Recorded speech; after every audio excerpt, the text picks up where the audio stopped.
Welcome to Nightmare Echoes. Listen, scream, and embrace your horror obsession. In this episode, Margo's back as we cover Sam Raimi's Army of Darkness. Join us as we answer the following questions. What did Sam Raimi want the name of the film to be before studio involvement? What was Robert Talbert's contribution to this film? And what was the original plan for the ending? Next week on the podcast is It Follows. And if you like what you hear, please leave us a 5-star review. Enjoy the episode.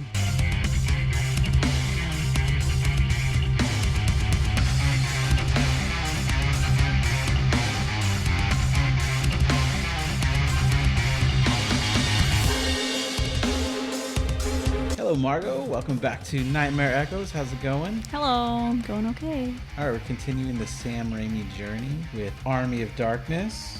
So the first one was definitely a horror movie. Yeah. The second was a comedy. Well, it was a comedy horror. Sure. This one, can we even consider it a horror? There's horror, a little bit of parts. Elements. Yeah. Sam Raimi considered it an adventure film. Yeah, I would agree with that. His original plan for part 4 was going to be sci-fi.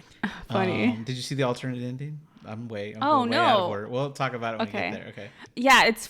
I mean, whoa, what a departure from the first one. I mean, the first one to the second one wasn't that big of a difference. It was kind of the same movie again, but like did a different way. Sure. This one, it's like almost. It has nothing to do with the other movies in kind of a way. Like sure.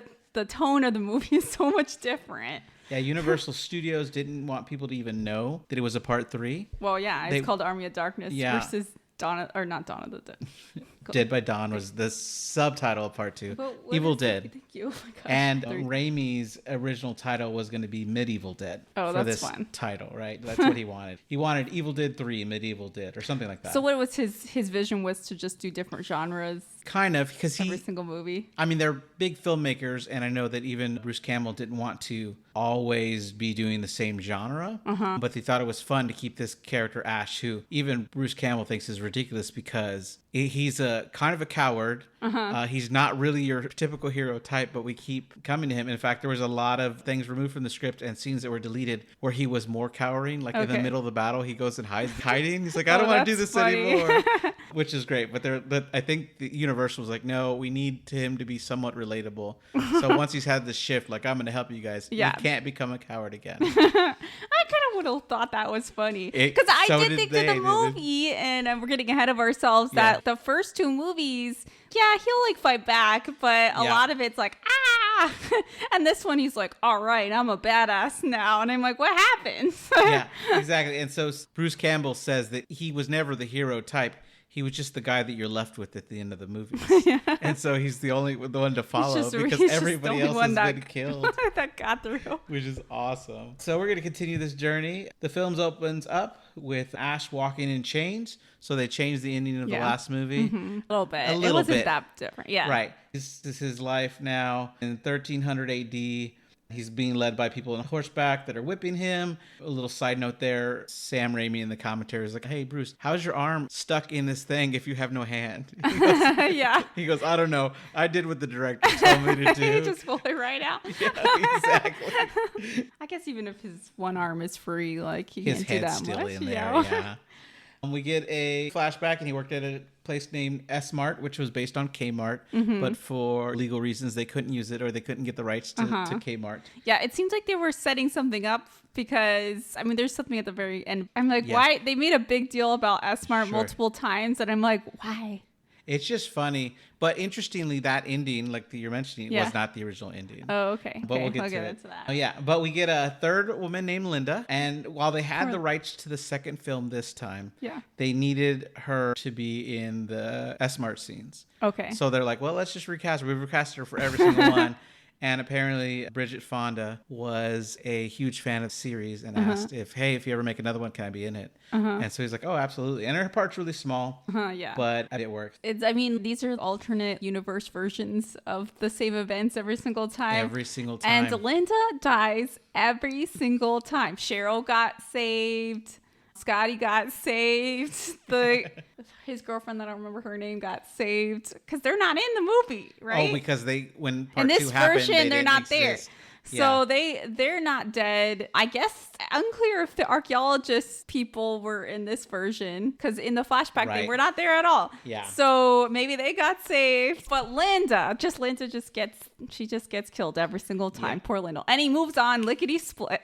Yeah, I would say that Sam Raimi would consider all those people that died still dead, because he thinks the movie's going to be looped together. Okay. And you just ignore the flashback scenes if you've seen it already. Okay. And that's how the movie goes. Okay. So we're supposed to think that everybody, but you said that Cheryl's not dead in the TV show. This is true. In the TV show, Cheryl's alive. That points to an alternate universe. Mm-hmm. That was complicated because when they got the rights to do the TV show, they got permission from the company that put out the first one and the second one, but the company that did Army of Darkness wouldn't let them touch it. Okay. And so they had to you said pretend, that. Yeah. You know, I don't know, it's just crazy. Yeah. Anyway, I was like, poor Linda. Bye-bye. So we get them driving up to the cabin in the classic Delta 88. They find the Necronomicon, the Book of the Dead. Linda's killed again. And we get scenes of him chopping his hand off, which they refilmed because they said when he chopped his hand off in the second one, even though they had the footage, it didn't flow with the opening, so they needed him to chop it off faster. And then we get him flying into the portal. Yeah. He said something funny. I wrote it down, but I don't remember exactly when he says it. Sure. He says, it came back big time. Oh, was it when it was flying back? The evil presence? I just like that. It came back big time. I'm like, what? So when he flies into this portal, originally the flashback in part 2 took 8 minutes about. This one, they got it done in 3. Yeah, they summed up 2 movies in 3 minutes. Yeah. But when he goes through, he gets pulled through with the car. We get the title that is Bruce Campbell versus the Army of Darkness instead of Ash Williams.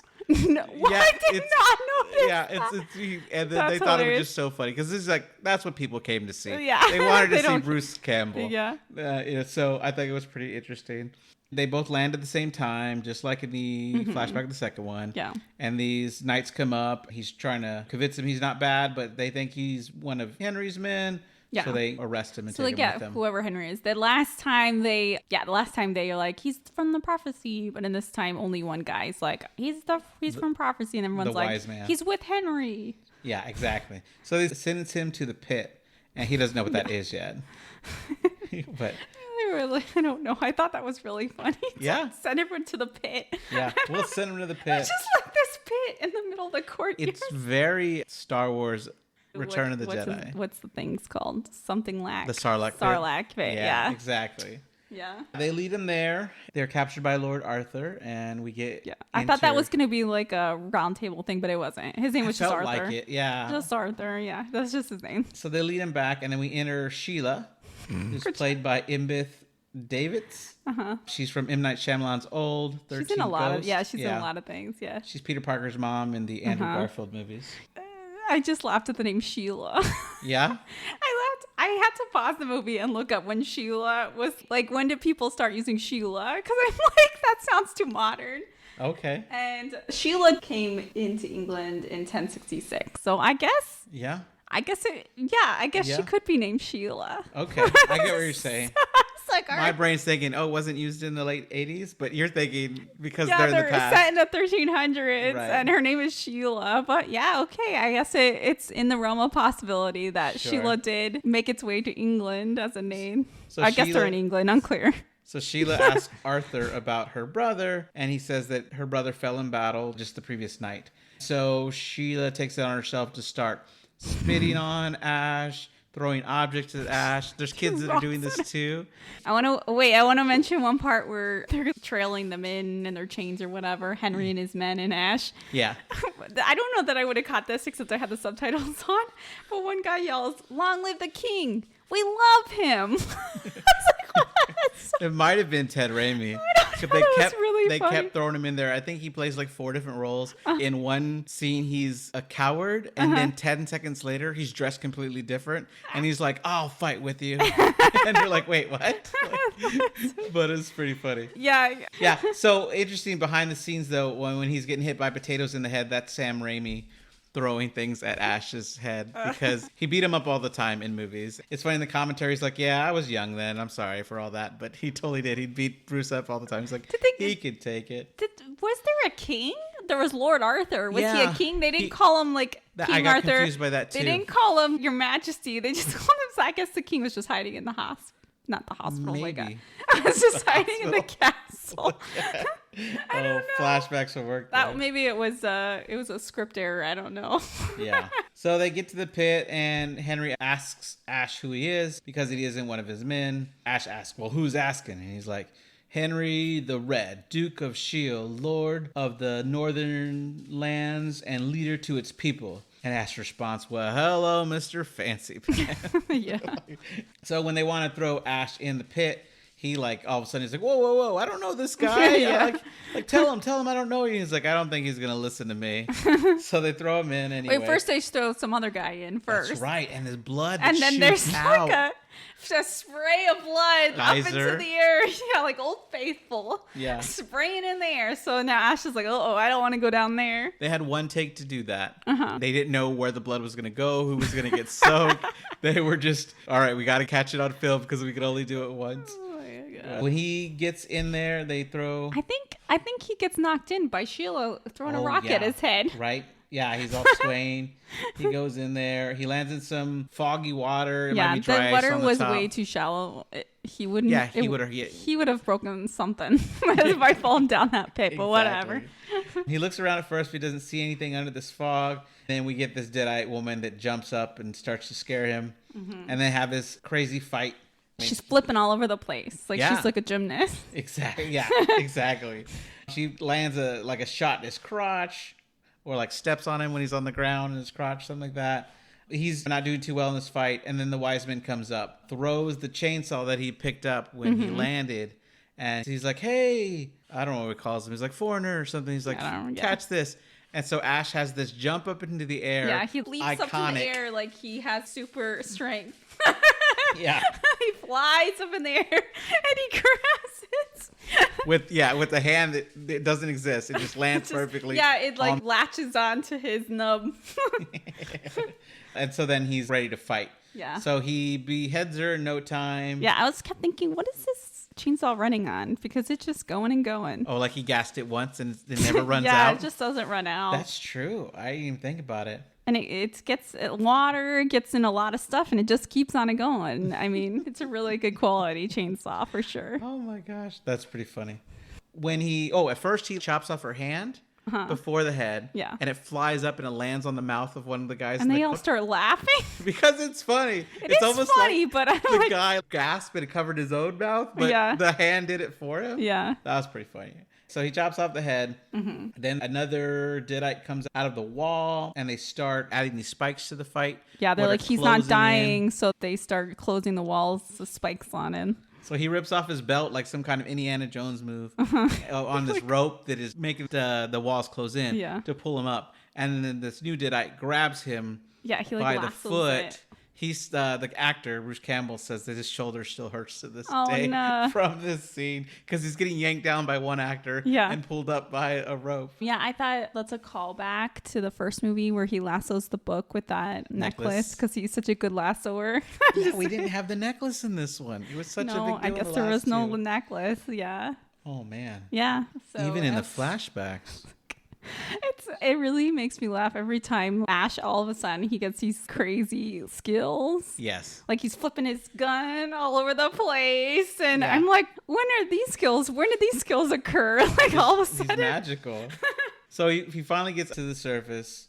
King Arthur's or the Lord Arthur's looking at him. He tells him his shoelaces are untied. He doesn't even have shoelaces, but he looks down and Ash is able to punch him. Yeah, there's a lot of really corny, cheesy moments in this movie. Yeah. Like really comedy, but like really cheesy comedy. Like dad joke quality, you know? Completely, yeah. And so he gets them to free Henry's men, and he's asking, who's next? Yeah, he's pointing his rifle at me. Yeah. Or his shotgun, yeah. Well, no, it's before the shotgun. No, I think it's the chainsaw. Because, whatever. If that happens, Arthur pulls out a sword like he's ready to fight him. Oh, that's right. And he pulls out the shotgun and shoots the sword in half. Yeah, that's right. Yeah, and he's like, "This is my boomstick." He calls it a Remington, but it's actually a Stoger IG-20. Oh, I learned that is not correct. And he goes through a whole speech about how he got it at S-Mart too. Yeah, exactly. Made in Grand Rapids, Michigan, and retails for about $109.95. Shop smart, shop yeah. So this is a new characterization of Ash as a worker at S-Mart. So he does this twirl that you talk about. Yeah. Right? That he does. He's supposed to put it behind him and it lands in the holster. Yeah. But he couldn't actually land that. So they have one of the behind the scenes people dressed as one of the extras. And when he puts it there, they press it against, I don't know if it was Velcro or something, but it's stuck there in place. So like hiding behind him? Yes. So it looked like he landed it perfectly and they pressed it on his back so it stayed, which I think was awesome. Then that evil thing that was fighting him jumps up to the surface. He shoots the chain that it's holding and then shoots it. Yeah, and it does he's like a marksman with that shotgun. Yeah, I know. It's amazing how good he is with that shotgun. Especially since it's sawed off. That was so funny. Sawed off makes it less accurate. The Jedi does like a flip around and then back into the pit. Oh, man. So he's a hero now. We cut to him sitting in a chair and he's being fed by 3 women like he's the king. One is feeding him grapes. Another gives him a massive turkey leg. And then another comes over with a goblet of wine. Arthur seems really annoyed. Sheila comes in asking for forgiveness. And he goes, first you want to kill me. Now you want to kiss me. And he says, blow? I don't think he meant like blow off, him. Maybe I think he meant like go away. Yeah, he definitely meant that. But it was just weird the way he said blow. Yeah. Like instead of scram. Yeah. Which was weird. I was like, what? Is that some kind of maybe it's some kind of 90s slang that we don't remember? I don't know. Maybe, yeah. So the wise man comes. There's a lot of wise men with him. He reports that on the Necronomicon that it's an unholy book that first saw that he was coming. And that if he's going to be sent back to his time, that they need to get it. Ash doesn't want to get it at first. He definitely doesn't want to help, but they say it's he's just the like, only I just way. want to go home. Yeah. But yeah, they say if he gets the Necronomicon, then they can send him home. Right. And then the evil woman Deadite, I guess that they would refer to as a witch, shows up. I don't know why random Deadites are called witches, but whatever. I don't know either. And then they have this epic fight there. And so he sees that the evil has followed him here. They really didn't do enough of people turning into Deadites in this movie. Yeah, there's really only that. A lot more skeletons. And later Sheila. Yeah, exactly. But spoiler, but nobody else really. Yeah. And in this fight, you talk about his random skills. His martial arts skills go up here. Because he does like a left inside crescent kick to her face. Then he finishes with a spin shotgun to the gut. It's insane. His abilities. Leveled up all of a sudden. Then Ash is like, all right. He gets to go with the armory with the blacksmith. And he wants to use some 20th century engineering. Yeah, that somehow he knows. He works at S-Mart, but he's an engineer now. Yeah. And he knows how to build a mech hand. Yeah, exactly. Exactly. And this hand is super ridiculously strong. Yeah. Like it crushes a metal we don't have this technology yet, but somehow Ash creates it in the medieval time period with just stuff lying around over there. It pretty much looks like Iron Man. Yeah, exactly. like tweaking. I know the comics existed before them, not the movies. But it's pretty cool. And then he ends with the groovy, which is his classic line. Later that night, Sheila comes in. And he tells her, were you raised in a barn? Shut the door. But it's not like there's air conditioning. It doesn't make any sense. Yeah, and the windows aren't even solid. Yeah, who knows? Like flies are going to get in no matter what. I think is ridiculous. He's just being rude to her. He is being rude to her. Which I mean makes sense. She was throwing rocks at his head. Yeah. Next scene, doesn't make as much sense. Yeah. Continue. So she's asking if he's really going to help them fight the evil. He's being really rude, but then when she's about to leave, he grabs her. No, wait. She gives him a blanket, or like a. She gives him like a blanket or something. He's like, "Great, I can use this as a horse blanket or something like that." Like he's rude to her, and then she slaps him. Yep. And then she like storms off. Then he grabs her and he's like, "Give me some sugar, baby." And she kisses him. I'm like, "What the F is this scene?" So in the director's cut, which is about 15 minutes longer, it leads right into a sex scene. Okay, well, I'm glad they didn't do that. Yeah. I was like, this is not healthy. Yeah. What is this? Yeah. Poor Linda. Her memory is just, who cares? She just died according to this timeline. Like a day ago or something. I'm like, first off, in the second one, he's already having some romantic sparks with the archaeology lady. Yeah. And now in this one, she's just right off onto Sheila. Huh? Yeah, archaeologist Lady Annie. Okay, I'm sure. I'll take her. I was like, I know this. Yeah, but yeah, just right on to Sheila. I don't know. So the next day, they're out riding. He's actually wearing the thing she made as a cloak. Mm-hmm. Okay, I didn't realize that. Which they used so they could hide the fact that Bruce Campbell could not ride a horse. Okay. Yeah. I wrote down, he knows how to ride a horse? Yeah. Well, the actor was really bad at it. I mean, not Bruce Campbell. I'm sure Bruce Campbell, They either had obviously they had the stunt double. But I was like, people don't just know how to ride horses. You can't just hop on the back of a horse and ride a horse. Yeah, exactly. And he was riding the horse at breakneck speeds, like through the woods. This is true. Yeah. That's funny. I think Sam Raimi actually rode a horse to film at times, though, which is interesting. Because in the commentary, Bruce Campbell kept saying, you kept threatening to film on a horse. And he goes, didn't I do that? He goes, oh, you did. Never mind. You did. It wasn't a threat. You actually did it. They lead him to the trail and they tell him that he's got to say these words, Kalaktu Barakta Niktu. Mm-hmm. And he's really mad that they want him to make him repeat it a couple times. And he's like, keep saying it. And he's like, I got it. Yeah. So he rides off in the trail by himself, all mad. The horse gets spooked pretty easily. Yeah, they're in like the woods. They're doing like the first and second movie where they're doing random camera shots, like something of the evils flying coming at them through the trees. But we never see what it is. No. They just know what's coming. Yeah. So they're running pretty fast. Apparently there's some urban legend online that there was a face that could be seen in one of the trees. Right, Sam Raimi says if it was there, they didn't do it on purpose. I'm pretty sure he slammed his face into one of those trees while filming. But I don't think it left a big enough mark. But then he gets off the horse. He rolls down the hill with a chainsaw. Somehow doesn't cut himself. He's running on foot now. He goes to this windmill. He finds this windmill to run to. What's interesting, that shot where he's running to this windmill and far in the distance, the windmill was actually only like 3 feet tall. And they put it in front of the camera and he's running way back there to make it look like he's running to this windmill in the distance. Really funny. But it's so they didn't have to build one. Yeah, that's really funny. Oh, there's a part that I feel like a callback, but it probably wasn't. That from which movie was it? Was it the second movie? It must have been the second movie, yeah. Where he falls face down when he's being chased. He falls face down into a puddle. Anyway, it reminded me of that. Yeah. The second when he turns into Deadite and he is in a puddle. Exactly. I don't know if it really was a callback, but it was very similar scene. I think so. Yeah. But he just gets up out of the puddle and runs to the windmill. Right. At the windmill, this is another part that was much longer in the director's cut. I think they cut like 8 minutes from it, where he's slowly building up. According to Sam Raimi, believes that it makes more sense how the mirror happened. And in the version that went to theaters, he thinks it makes less sense of how the evil got in the mirror. Oh, it makes no sense. Yeah, that's so.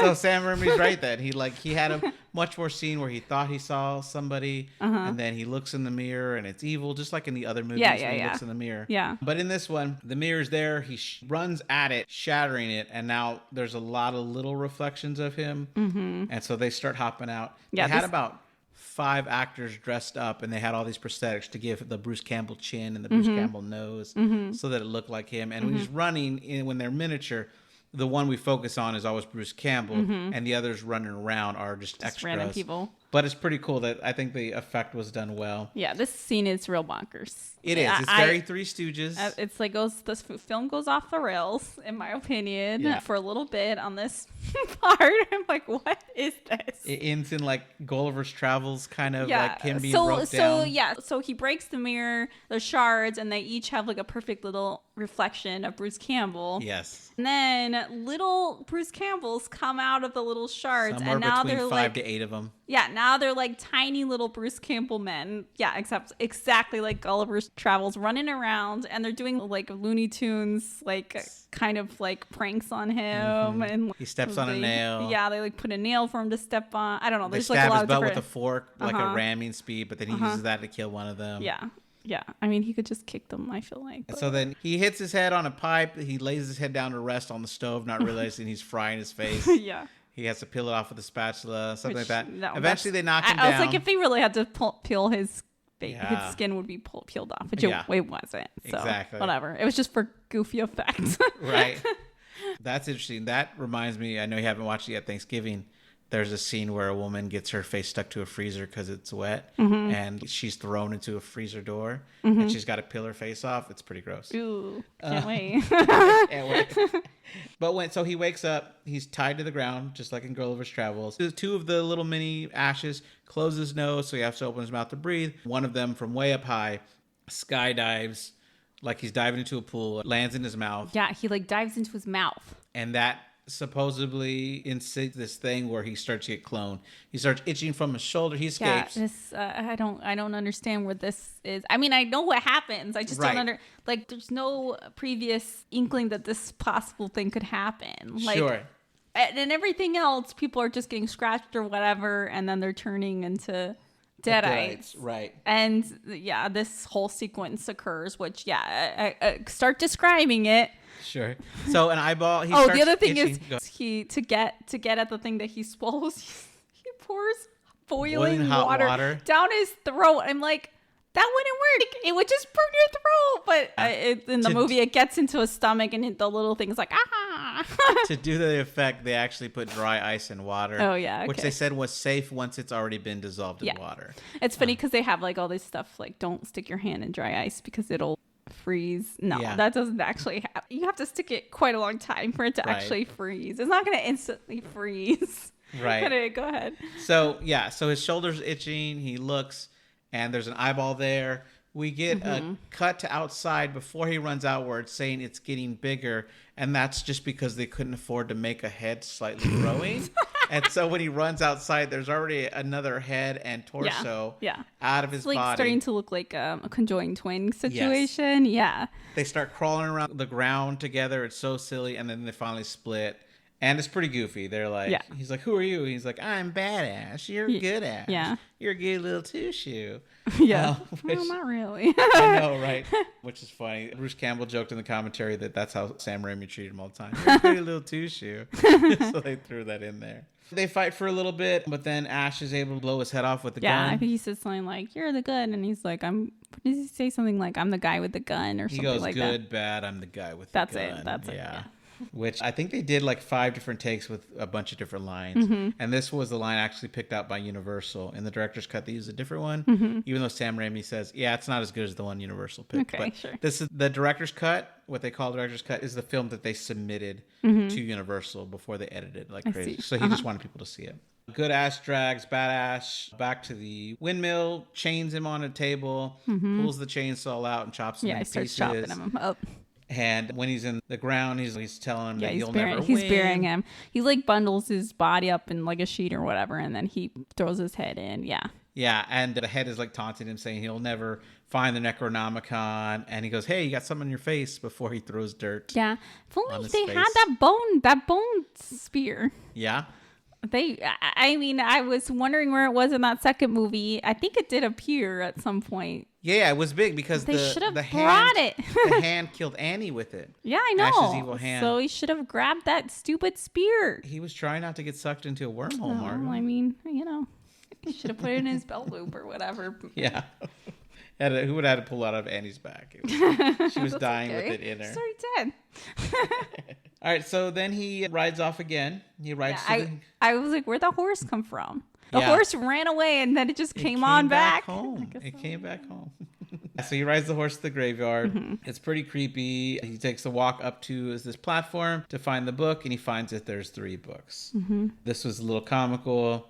The first book he opens like a wormhole portal that sucks him in completely. It's like little traps, When he comes out, his chin is like 3 foot long, or maybe 1.5 feet long. Yeah, and he just shakes his head, and then it goes halfway back, and then he shakes it again and gets all the way back. Yeah, it was like that was done practically. They built like fake chins for him to wear, which he thought was pretty cool. He's like, nowadays you do it all digital, but we did it practical. Yeah, it probably, 90s technology would have looked real bad if it was digital. Yeah. So he goes to the second book and he doesn't take it. He goes to the third book. He's not sure which one. Oh, yeah. So it's funny because they're like on tiers. So there's like a bottom tier, a middle tier, and a top tier. And spoiler, the real book's on the top tier. But he like tries them all in order. Yeah. Yeah, he's like, oh, so he reaches for the second one, and he's like, no, maybe I'll go to the top one. He's like, no, you tricked me, and then he goes back to the second one. Yeah. So interesting theory is that when we get into later movies, Sam Raimi would have us believe that there are 3 books of the Necronomicon that were ever made. Mm-hmm. And I'm curious if he'd almost said the words like he does here in a minute, if they wouldn't have attacked him. Oh, maybe. But just unleashed the evil. Yeah. Because he doesn't say it till he picks up the third one. Yeah. So yeah, it's because he doesn't say it at all, but he almost 66% You're right. says it. Anyway, so yeah, he goes for the second one. Yeah, it bites his hand. Yeah. He throws it up in the air and it flies away like a bat. Yeah. It comes back and it starts just, biting his back. Apparently, he had a little stick that he can control to make it flap its wings. So you couldn't tell while he's fighting it. Yeah. And then it eventually goes back on its little stand. Right. And so then he's about to grab the third one. He remembers. Oh, wait. Yeah, the words. Yeah. And he says, Klaatu, Variktu. And he goes, oh, no. Oh, it's Baratu, right? Okay. I wrote it down up here somewhere. Well, either way. Well, he doesn't say it. He says the first two words, and he's like, oh, yeah. I don't remember what the third word is. He's like, it's definitely an N-word. He goes, necktie, neckturn, nickel, noodle. Definitely an N-word. And so he says the first two, then he coughs out the last word. Like, I said it. Yeah. He's talking to no one. And so he picks it up. Thunder can be heard, an earthquake happens, and he's complaining, like, I said the words. And we see Arthur's castle, and the people are feeling the effects. And they're like, oh, no, this isn't a good sign. Ash is trying to run from the skeletons, and they start awakening. Oh, yeah, skeletons start climbing out of the graveyard. Very Three Stooges. They poke him in the eyes. He tries to block, so two of them come from the corners. Yeah, it's a real goofy scene. Yeah. Of him running through the graveyard, getting away from the skeletons. I think his current wife played one of the things coming out to poke him in the eyes, funny. Which I think is awesome. So Ash runs back to the castle. He tells the wise men that he basically said the words. I basically said it. You dung-eating fool. You've damned us all. Ash is like, well, I got your book like you said. I still want you to send me back. And the men are all pissed. Arthur says, well, we keep our word. We'll do that. And everyone, the blacksmith and Sheila, are all disappointed. Oh, wait, this has nothing to do with what we're talking about. Sure. But I forgot to mention it at the beginning. Yeah. Is that Arthur has a bizarre haircut, a wild haircut. Yeah. It looks like he has like straight hair. And it's cut kind of like he has bangs, and then what is it? Maybe like chin length or ear length straight hair. And then it looks like he has like extensions. Did it? Does it? Like and then he has like straight hair. It looks like a very, if it was a layered haircut, very blunt layer like around his ears, and then long hair. I was like, what? I guess they put like a wig either over the top of his hair, or they just gave him extensions, but they didn't blend it into the rest of his hair. I don't know. It was a really wild haircut. Everyone should like look on Google Images or whatever if they've not seen the movie for this haircut, because it was super strange. Yeah. Anyway. So Sheila runs up saying that she still believes in him and that he'll fight. For no reason. I mean. And then they said, what about all the sweet things you said when we were in bed together? Yeah, and he's like, oh, well, that's what we call pillow talk, baby. Mm-hmm. Like, so she gets all mad. He's like, I don't care. Just send me home. Right. And then this flying deadite gargoyle looking creature comes in, swoops in and takes Sheila. Never seen again, by the way. Yeah. They have a big battle later on, and there's no gargoyles in it, if I remember. I'm trying to think. Yeah, I guess not. No. So he takes her away, just like there was one at the end of Evil Dead 2. So I think they wanted to bring it back. Yeah, why not? But yeah. But yeah, it flies off with Sheila. Yeah. The people are getting arrows, but Arthur tells them to not shoot because they'll hit the woman. And then we see Bad Ash is wearing a bird skull. He's resurrected. Yeah, he doesn't look like Ash anymore. He has like a demon face, I'll just say. Yeah, it's all decayed and everything. Yeah. He's got this skull on him as a crown kind of. He's the commander of the dead army now, and he's got skeletons digging up more skeletons, so they'll get an even bigger army. Sheila's brought there. He says the same line of "Give me some sugar, baby." She screams. He forces her to make out with her. He rips off her top. And then I didn't notice that. I'm glad I didn't notice that. Right. I've been like, well, they don't you can't see it. Oh, okay. But because it's like blocking in footage. But what you do see, which is barely there, that there are other women that are topless being led by skeletons. Yeah, they don't ever pop up ever again. That was not in the script. Robert Talbert was there one day and he was like, oh no, we need nude women in this scene. Robert Talbert is the one that's responsible for the horrible Vine raping scene in the first movie. So he was there and he's like, oh no, we need naked women in this movie. And so he went to... Why? Someone went to Bruce Campbell's wife, who's the costume designer, and said, oh, we need costumes for naked women. And she's like, what does that mean? What do you mean you need costumes for naked women? Because it wasn't in the scene at all. But he was there on set. He demanded it happen. It got filmed. It made it into weird. The movie. Okay, yeah. Because I was like, what? Where are these women going? And then they never pop up ever again. They never pop up in it again. Yeah. Yeah. It's crazy. But he always seems to try to fit these kinds of things in the movie. Yikes. Okay. I mean, he's one of the original members that made him, so I guess he's got some pull. Like, ooh. maybe we shouldn't have had any say. In this matter. So then we cut to Arthur's castle, and men are showing up reporting that the army they did are only 2 days away. They debate if they should head for the mountains, and then Ash in this heroic stance. Yeah, but he had literally like 5 minutes ago been like, I don't care, I'm leaving. Yeah, exactly. And now he's giving like this speech. Like, oh, are you guys cowards? You're going to leave? We're here to fight. And you're like, what? And even Arthur calls him out on it, saying like, you're just being loudmouth for no reason. Just a second ago, you were not willing to. He tells them they only have 60 men left, and Ash tells them that they should get Henry the Reds and his men to fight alongside them. He asks who's with them. And nobody's saying anything at first. So just a second ago, this is where Ted Raimi was playing a guy saying, we're all going to die. We should run for the mountains. And now he's like, I'll fight with you, but dressed completely different. So he's not recognizable. The blacksmith, though, is the first one to say that he'll fight alongside with him. In the director's cut, we actually have a scene where Ash rides over to Henry the Red's men to ask him to help. Yeah, I wondered who had ever asked him. Yeah. Just some rando, I guess, in this version. Then we cut back to the evil army, and evil Ash introduces Deadite Sheila to the group. She says, I may be bad, but it feels good. Or, but I feel good. Something like that. I mean, it's canon that the Deadites are having a great time. I'm just going to say. They are. They're right. Always laughing, smiling, have a wonderful time. Personally, maybe I want to be a Deadite, you know? Just loving life. Live, laugh, laugh. Live, funny. What is it? Live, love, You're laugh. Like Jesse at the end of Hereditary. He's like, everybody's smiling in this cult. I think it's a good religion. Like, oh no. So Knights, along with Ash, using horses, bring the Delta 88 into the castle walls. This drives Bruce Campbell insane. How that car has to be in every freaking movie. Why? He thinks it should be destroyed. He's like, it's like a crappy car. He's like, you have too much power. I mean, he's making big budget movies like Spider-Man. And he's always fitting it in the movies. Yeah. But there was a Western with Kevin Costner that Sam Raimi was involved in, and he hid it under the wagon. So it was in the movie. Yeah. But when they get there, they open the back of the car, and it's got more shotgun shells, a 2-liter bottle of Coca-Cola, and a Chemistry 101 textbook. An inexplicable textbook for Chemistry 101. Yeah. As everybody carries in their car. Yeah. You know, actually for a long time I had pharmacy school textbooks in my car. But I think I've had a chemistry book in my trunk for a while. I honestly don't think they would be helpful for making medieval. a lawnmower tank-like contraption for this car. What does he make from this chemistry book?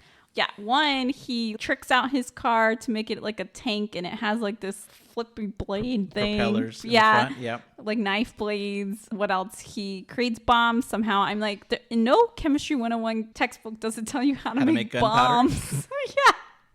Or explosive materials. Yeah, he definitely makes gunpowder from it. Yeah. Yeah, there's a funny scene where he's teaching the wise men how to make gunpowder, and he holds it up to the flame to study it. And he's like, whoa, no. Yeah. Back away. Yeah. That's pretty cool.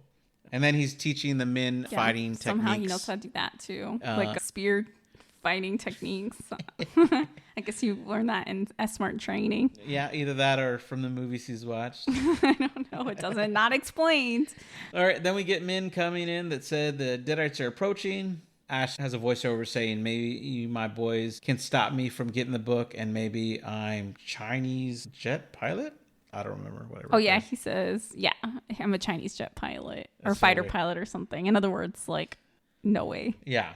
We focus on the Army of Darkness, who has a flute player. Actually, a lot of them are using bones as flutes, as well as drummers and bagpipe players. So this song, when they're marching, is very cool. Did you notice it? No, I mean... It's a really cool song. I was like, ooh, I'm really jamming to this march. So then on the credits, I noticed that it's called March of the Dead, and it was written by Danny Elfman. Okay. He didn't write the score, but he just wrote this one song when they're it's instrumental. Cool. They're marching, and it plays over the credits too. It's a very cool song. Anyway, people should check it out. It has a really cool drum crash. Yeah. Anyway. Then we get a scene where the Deadites are talking about where the book most likely is hidden. We see Ash with the arrows. He has them all light the arrows, and he takes a really long time for the launch. Right? People are getting scared that the gunpowder is going to explode on them. Well, also, I think that the skeletons are getting too close. Yeah. So they're like, we should shoot. And anyway. So, they fire the arrows, and the skeletons, when they're dying, is really silly. Yeah. I know, like, me as a child loved it. Me as an adult, we're like, whoa, this is really silly. This scene I didn't mind. I thought it was kind of fun. The Gulliver's Travel scene was the one that I'm like, oh no, I can't. Yeah. I can't. But this one was fun, in my opinion. Yeah. So the skeletons start to ram the door. The humans throw rocks over the walls. This causes the skeleton archers to take out some of the humans, and they're able to break through the gate. Mm-hmm. Inside the castle walls, knights are falling. Ash comes in with this car turned into a tank with a massive propeller in front of it, mowing down the skeletons. And he's doing really well at this until evil Sheila shows up in front of him, but looking like her human self. I mean, how many times is this going to trick Ash? Sometimes it happens, though, because he himself was evil, he was the and only he turned one, though, good but again. That's true. Yeah, that's true. But he's the only one who did that. Yeah, it happens again later in the series from other people, but you're right. Yeah. And so he crashes the car so he doesn't kill Sheila. Yeah, and of course it explodes when he's there. Yeah, that's cards do, Right. When they crash. Okay. And then Sheila starts attacking Ash now that he's on the ground. Arthur's up nearby the book as skeletons are getting closer to try to capture it. Just then Henry's men show up. Mm-hmm. And so they start fighting. In the director's cut, Henry's men don't show up until the last second, which is crazy. But Universal Studios was like, look, we have already watched a battle for 15 minutes. We don't want Henry's men to show up, and then we have another 15-minute battle. Yeah, people are going to fall asleep. Yeah, that's true. So let's have him show up earlier. There's a scene where Henry shows up. It's filmed from under him, and he's like hitting a skeleton over the head with his sword, destroying the skeleton's head. They forgot to film this. They were actually driving back home when Sam Raimi realized they didn't film it, pulled everybody over, got a horse out, got the guy that played Henry out, and asked if they could film it real quick. So they built a rig for him to be higher to smash the skeleton. Like he wanted it so bad? Well, the scene? He was like, we forgot a scene. Like, I need it. Yeah. Of like Henry coming in being all badass. Yeah, so they got it for the shot. And so when it's up at an angle, it's so that you couldn't tell they weren't at the same area. And then you can see the night sky, which is pretty cool. But we have this whole fight that keeps going up and up as Ash is fighting evil Ash. Fighting evil. Yeah, he goes into the high ground, but he still isn't. Well, he doesn't have a sword at this point. And they try to do this in one take, like 10 or so times before Sam Raimi said, all right, we give up. Yeah. We're going to do it in multiple stages because we can't get it right. Yeah. At one point, Ash is fighting two people with two swords back and forth. Eventually, Ash falls down and the evil Ash jumps down, not realizing he landed on a catapult. Wait. You missed a wild scene where Ash somersaults over the back of evil Ash. Yeah. To like stab him. And then I wrote, I don't know who yells this. Yeah. But somebody yells, tally ho. Who yelled that? And I wrote it down. Was it common in the 1300s? I was like, what? I don't think Ash yelled that. Tally ho. I'm not sure. Somebody did, but I wrote it down. I didn't write any context surrounding it, but it was before the catapult. I know that. Anyway. Oh, that's too funny. Yeah, so he lands on the catapult. And so Ash picks up a sword, grabs a book from him, lights the catapult. Yeah, he like shoots, or does he, how does he get? I think he lights the rope. He like cuts the rope. Because it blows up in the air. He shoots his hand somehow or something to get the book to fly. How did he get that? I think he might have cut it off with the sword. Okay, yeah. Grabs the book. That's right. Somehow he lights the rope in this process. No, I think it was already lit. Yeah, okay. Yeah. So he just cuts it. He flies in the air and evil Ash explodes in the middle of the air, which is pretty crazy. And he says before he cuts the rope to launch the catapult, buckle up, bonehead. You're going for a ride. Yeah. Oh, man. Boy. So, yeah, I took a lot of notes on the fight scene. It's just so long, though. Yeah, it's really long. So, the humans celebrate. We look down. Sheila survived. She survived and she's back to normal. Yeah. Okay. So sure. Why not? 2 people that has happened to now. Then the 2 armies of humans are in the courtyard and they look like they want to battle each other. Yeah. Then Arthur and Henry go in for a hug and they get along and everybody's happy that they're there. Yay. Even Sheila, who hated Henry at the beginning of the movie. Yes, exactly. And now she's happy. So the next day, the wise men are making a potion for Ash, and they tell him once he drinks the liquid and recites the words Klaatu Barada Niktu, that he'll be transported to his own time. This is where it changed for the director's cut. Mm-hmm. So in the director's cut, they tell him that you have to take precisely 6 drops from this to return to your time. Mm-hmm. They show the car is still not exploded for some reason. That they wheel the car into a cave, which was the cave that they used to shoot in the old Batman TV show for the Batcave. Funny, yeah. So Bruce Campbell was still geeking out. Yeah. He takes the 6 drops, gets distracted by some noise, doesn't realize he's already done 6, and takes the 7th one. And then when he wakes up, he's in a post-apocalyptic London. And he's overslept. He's got a beard like crazy. Why is he in England?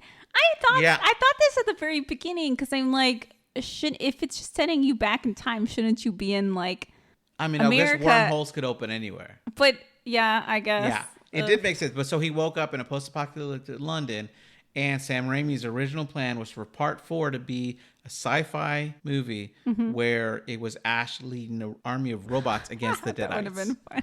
Right. But Universal said it was too much of a downer that he woke up in a post-apocalyptic world after all he fought for, so they demanded they change the ending. So that's where they filmed the S-Mart scene. Yeah. So he goes back. He doesn't say he doesn't say the words again. Yeah. Yeah. Or he's like, I pretty much said that. Right. So he's telling the story to Ted Raimi. Yeah. And Ted Raimi's they're like, back at the store. They're like working they're like store workers. And Ted Raimi's like, did you say the words right? He goes, I basically said them, yeah.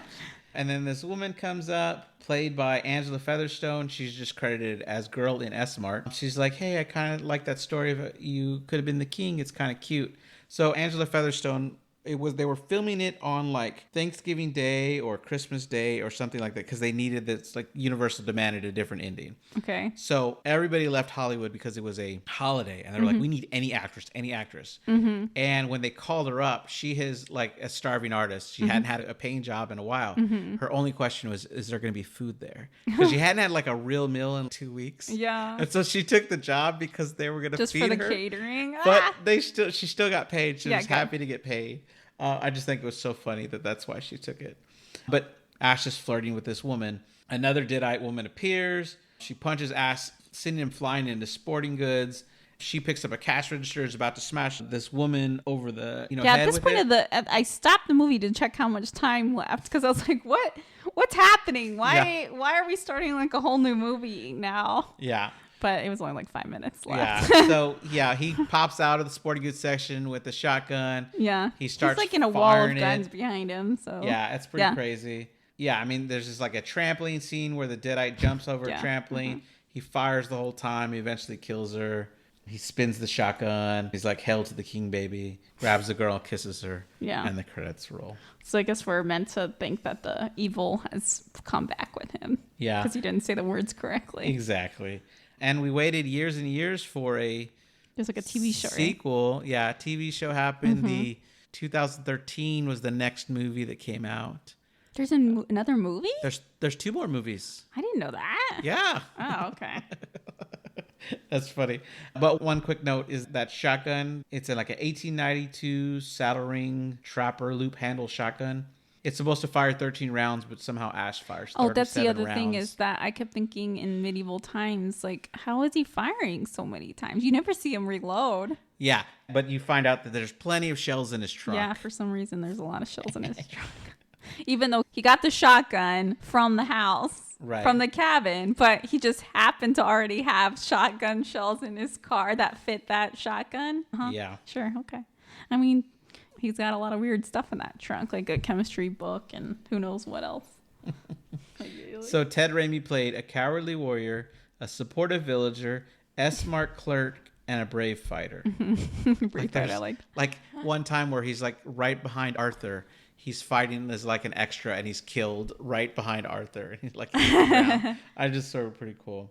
Robert Kirkman and Greg Nicotero were special effects and creature effects on this movie, which I think was cool. They worked on The Walking Dead, which is pretty neat. Sam Raimi storyboarded the whole movie before filming it, so people knew what the shots were going to look like, which is pretty cool. The shooting schedule was 103 days. Is that long or short? I think that's long. I mean, I don't know. Well, nowadays a lot of movies are done in like 30 days. Yeah. Which is crazy. But I don't know. I thought that was pretty interesting. Bruce Campbell's wife at the time, because he got divorced before the movie, remarried before this movie, and his wife, Ida Giron, is the costume designer through the whole thing. Like his current wife? His current wife. Yeah. And they're still together today. But he said it was the hardest thing that they ever did because they never saw each other. And when they did, they're like, hey, you want to get something to eat? She's like, oh, I have to design some costumes. And he's like, yeah, you're right. I got to work out anyway. Oh, yeah. Like they didn't get to see each other for like 3 months. They're too busy. Yeah. They had 175 skeletons they used for the shoot. And every time they're like, how many do you want for this scene? He goes, how many do you have? 175. Yeah, I'd like 175. All these skeletons, were they like stop motion or were they CGI? It depends on the scene. Yeah, sometimes. No, I don't think they use CGI. I think they were stop motion. They look to be stop motion. Right. They had people control them and move them. Oh, like puppets. Yeah, sometimes depending on the fight scene. But yeah. And then the movie sat on shelves for a year because it was in a dispute between Universal and Dino De Laurentiis. Because he had made the movie Manhunter and Universal made the movie Silence of the Lambs, which is a sequel to Manhunter. He claimed to the courts that they didn't get permission to make this movie. And so somehow Army of Darkness and another movie all got roped into this battle. And so I think in the end, Universal got the rights to Army of Darkness. And so that's where all these studio changes happened. So I think even though they filmed it, it took it like 3 years to come out. And a lot of changes were made that Sam Raimi didn't expect it. And he thinks because they refused to let people know it was part 3, that people that were already fans of the movies didn't come out to see it. And it didn't make enough money for them to get a 4th film. Yeah. Which is interesting because me growing up, this is the first one I saw. Not realizing. Well, that makes sense for a kid to see this one. Yeah. That's true. But I didn't realize it was... It's like I don't remember how old I was. I mean, I wasn't like a little kid, but like Terminator 2. So like I saw Terminator 2 before I saw Terminator, because Terminator 2 is more adventure. It's more appropriate for a young kid, whereas Terminator is more of like a... It's like a slasher with a robot with a gun. It's like a monster movie, kind of. Yeah, which is interesting. But yeah. So did you like it? I mean, it was goofy, silly. I liked it except for that stupid part with the mini ashes. I was just like, what the F is this? So in the order, do you like them as 1, 2, and 3 in that order? I think I think I'd probably go 1, 3, 2, just because 2 seems kind of like a rehash of 1. Yeah. And I liked 1 better than 2. Okay.